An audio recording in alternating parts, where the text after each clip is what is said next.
United Airlines would like to welcome you to Denver. The local time here is approximately 2:45 p.m.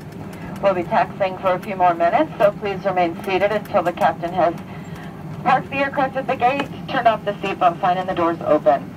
Before you leave the aircraft, please make sure that you check all storage areas to make sure you have all your belongings, and please use caution when opening the overhead bins. The contents may have shifted during our flight.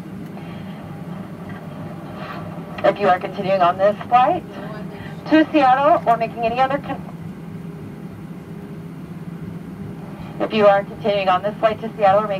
connections here in Denver this afternoon, please check the television monitors for the most up-to-date gate information.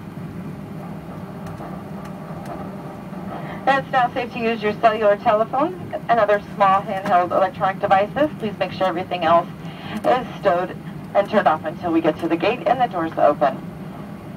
And on behalf of United Airlines and especially your in-flight crew, we thank you for choosing to fly with us.